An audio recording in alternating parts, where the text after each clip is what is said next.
This channel does not promote any violent, harmful, or illegal activities. All content provided by this channel is meant for an education purpose only. Modi সরকারের চালু করা নির্বাচনী বন্ডটা কি বৈধ? আজ রায় দিতে পারে শীর্ষ আদালত। বিরোধীদের অভিযোগ, শাসক দল বিজেপি যাবতীয় আর্থিক সহায়তা সুনিশ্চিত করতেই নির্বাচনী বন্ডের প্রকল্প করা হয়েছে। কেন্দ্রীয় অর্থমন্ত্রী থাকাকালীন 2018-তে প্রয়াত অরুণ জেটলি নির্বাচনী বন্ডের ঘোষণা করেছেন। এর ফলে কোনো ব্যক্তি বা কর্পোরেট সংস্থা রাজনৈতিক দলগুলিকে চাঁদা দিতে চাইলে বন্ড কিনে সংশ্লিষ্ট দলকে দিতে হবে।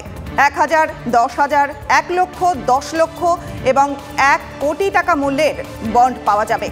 রাজনৈতিক দলগুলি নির্দিষ্ট অ্যাকাউন্টে বন্ড ভাঙিয়ে নিতে পারবে, কিন্তু কেন, কত টাকা দিচ্ছেন তা বোঝা যাবে না। 2018 ফেব্রুয়ারিতে কেন্দ্রীয় সরকারের নির্বাচনী বন্ড প্রকল্পের বিরুদ্ধে শীর্ষ আদালতের দ্বারস্থ হয়েছিল সিপিএম।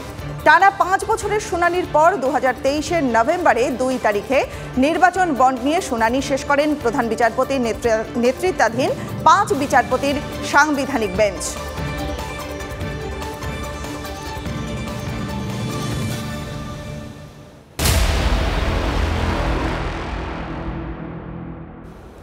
এবারে লোকসভা ভোটে জম্মু কাশ্মীরের থেকে বেশি বাহিনী বাংলায়। জাতীয় নির্বাচন কমিশন সূত্রের খবর, বাংলায় ভোটের জন্য 920 কোম্পানির কেন্দ্রীয় বাহিনী, জম্মু কাশ্মীরের জন্য 635 কোম্পানি। 2019-এর লোকসভা ভোটে 710 কোম্পানির বাহিনী ছিল রাজ্যে। 19-এর ভোটে থেকে প্রায় 200 কোম্পানি বেশি বাহিনী রাজ্যে। কত কেন্দ্রীয় বাহিনী তা নিয়ে সংশ্লিষ্ট মুখ্য নির্বাচনী আধিকারিকদের মতামত জানতে চেয়েছিলেন ভারতীয় নির্বাচন কমিশন। সূত্রের খবর, আধিকারিকদের রিপোর্টের ভিত্তিতে কেন্দ্রীয় স্বরাষ্ট্র মন্ত্রকের কাছে বাহিনীর জন্য সুপারিশ করা হয়েছে।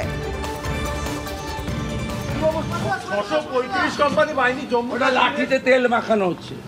ভালো করে শাহজাহান, আরাবুল, শকত, জাহাঙ্গীর, রাজা গাজী, মেহেদি হাসান পিঠে ফেলা হবে। এটা খুবই খারাপ লাগবে যে ভারতবর্ষের সবচেয়ে বেশি ভোটার পশ্চিমবাংলায় নয়, অথচ সবচেয়ে বেশি বাহিনী, সবচেয়ে বেশি লোকসভা আসন পশ্চিমবাংলায় নয়, অথচ সবচেয়ে বেশি বাহিনী, এমনকি কাশ্মীরের চাইতেও 1.5 গুণ।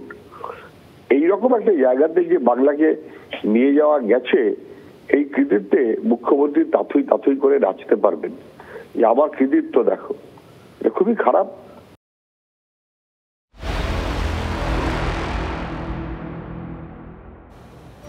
আজ বহরমপুরের টাউন ক্লাবে অধীর সেলিমের বৈঠক। বাংলায় কি তাহলে কংগ্রেস আর সিপিএম আসন সমঝোতা হয়ে যাবে? সূত্রের খবর, বৈঠকের আসন সমঝোতা নিয়ে আলোচনা হতে পারে।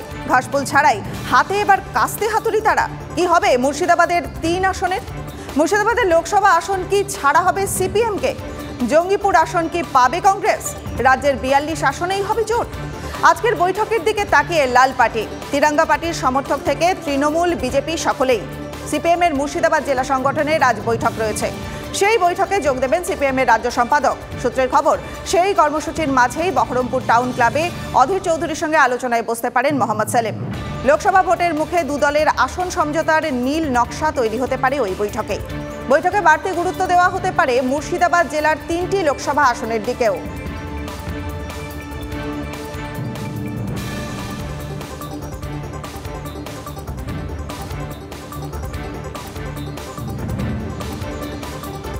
অধীরবাবু যেহেতু জেলায় আছেন, নিশ্চয়ই সাক্ষাৎ হবে, আর সাক্ষাৎ যখন হবে তখন কথাবার্তা হবে।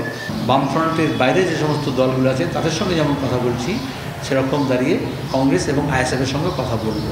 বিজেপির বি টিম আর সি টিম হচ্ছে এ রাজ্যের কংগ্রেস আর সিপিএম। অধীর চৌধুরী, মোহাম্মদ সেলিম বসছেন, কারা কারা বসছেন?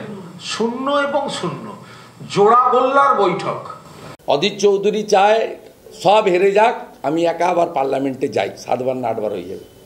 আর মোহাম্মদ সেলিম চান যে আমি 19-এ হেরেছি, এবারে দরকার হলে অধীর চৌধুরী হাত পা ধরে যদি হড়কে বেরিয়ে যেতে পারি মুর্শিদাবাদ থেকে। এই তো উভয়ের পার্সোনাল ইন্টারেস্ট।